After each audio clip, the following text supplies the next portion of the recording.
Oui, bonjour. Donc Thomas Modori, je suis gestionnaire forestier sur le massif des Landes de Gascogne depuis 25 ans. Bonjour Thomas. Bonjour. Alors dis-moi, explique-nous quelles sont tes missions au quotidien?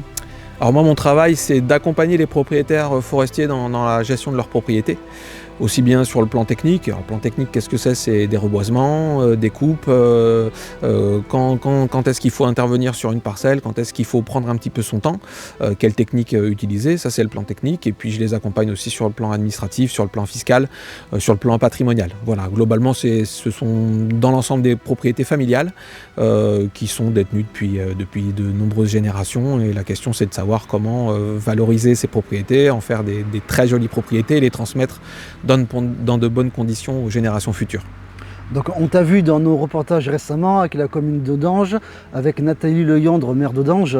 Est-ce que tu penses que tous ces incendies auraient pu être évités, mieux maîtrisés, peut-être par manque de moyens? Alors ou ça, d'entretien? oui, alors c'est une question qui revient souvent, qui est de mon point de vue très problématique, au sens où quand on a un problème, quand il y a un drame, quand il y a quelque chose de choquant, en fait, on va avoir une double recherche. La première, c'est de trouver un responsable et de le désigner comme le coupable en fait de la chose. Donc la première chose, c'est qui? Donc l'État, les propriétaires forestiers, le pain maritime, l'industrie landaise. On va trouver tous les coupables possibles. Et puis derrière, on va chercher une martingale.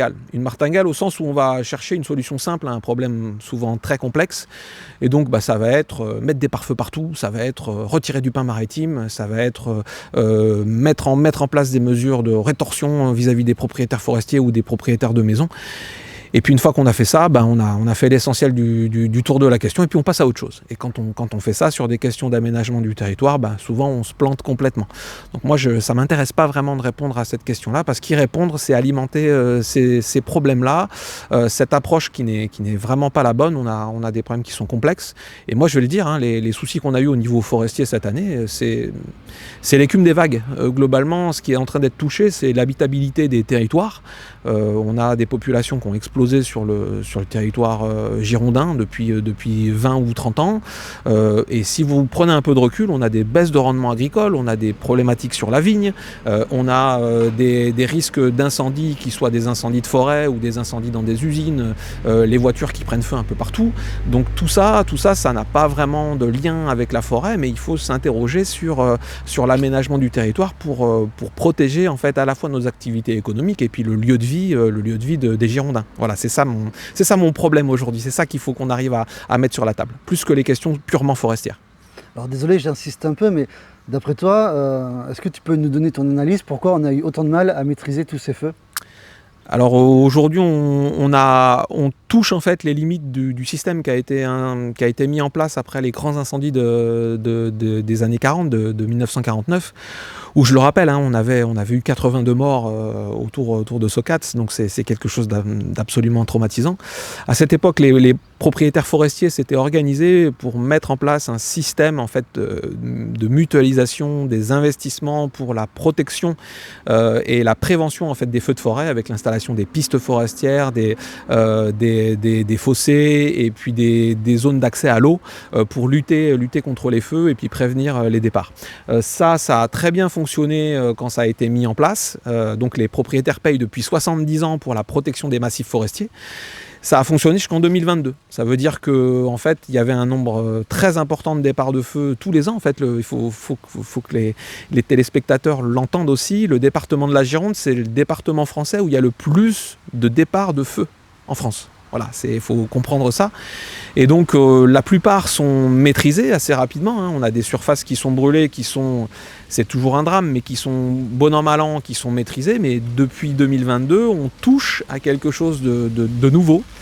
Qu'est-ce que c'est? C'est le fait que techniquement, on devient en fait incapable en fait de maîtriser correctement les feux dans de bonnes conditions. Ce qui s'est passé à Somos, c'est un feu assez classique, un départ assez classique, c'est-à-dire un accident, un départ d'origine humaine, comme 94% des départs de feu. et puis le feu prend, et puis la végétation est incroyablement sèche, et dans ces conditions-là, on se rend compte que techniquement, on n'a plus les moyens.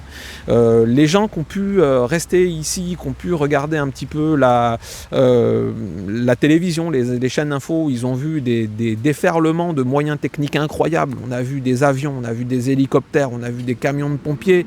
Tous les départements français se sont mobilisés, on a eu des forces qui sont arrivées d'autres pays européens, et malgré ça, on a perdu 42 000 hectares et puis un nombre incalculable de maisons. Une maison, c'est déjà une maison de trop.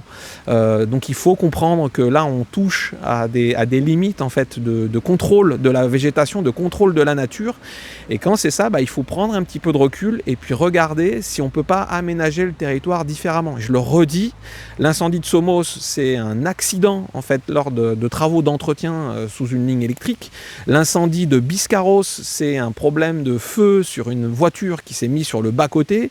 Et si on reprend les incendies de 2022, on a également un problème sur un véhicule pour l'incendie de la Teste, et on a des départs volontaires pour l'Andiras, les 2 feux de l'Andiras. Donc il faut bien comprendre que la forêt, avec ses petits bras musclés, elle ne se met pas le feu toute seule, elle ne s'immole pas par le feu. La forêt, elle est victime de l'activité humaine et j'oserais dire, de l'inconscience en fait, des humains.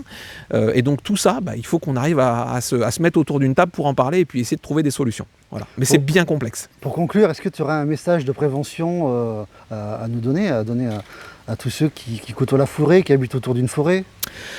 La première chose, c'est qu'il faut se renseigner sur les conditions de pénétration de la forêt l'été. On a des niveaux de vigilance qui sont orange, qui sont rouges renforcés ou qui ont même été noirs cette année quand on a eu les feux. Donc quand on veut se balader en forêt, il faut vraiment être vigilant par rapport à ça parce qu'on risque de complexifier en fait la lutte contre les feux si on n'est pas précautionneux par rapport à tout ça. Et puis il va y avoir des grandes réflexions à mener et moi j'en mets une un peu sur la table, c'est que suite aux incendies de 49 qui étaient traumatisants, on a été capable de mutualiser la lutte contre les feux de forêt. Les propriétaires forestiers se sont mis en commun dans le cadre des ASAT DFCI pour contrôler et pour maîtriser les feux de forêt. Aujourd'hui, il faut que, à mon avis, les propriétaires de maisons qui sont soumis aux obligations légales de débroussaillement, ils soient en capacité de se mettre autour d'une table et de mettre peut-être en place un système un peu similaire avec des associations syndicales autorisées pour les OLD, pour qu'on soit sûr que 100% des OLD soient appliqués tous les ans, parce que le département de la Gironde, le taux d'application c'est entre 20 et 30%. Donc on peut dire aussi que les habitations qui sont à l'interface des forêts sont peu protégées et en même temps ne permettent pas de protéger la forêt, puisque je le redis, c'est souvent à l'interface entre les hommes et la forêt qu'on a un départ de feu, et la victime avant tout c'est la forêt, et puis après quand on brûle des grandes surfaces, ça revient sur d'autres zones bâties. Voilà. Thomas, merci. Merci beaucoup.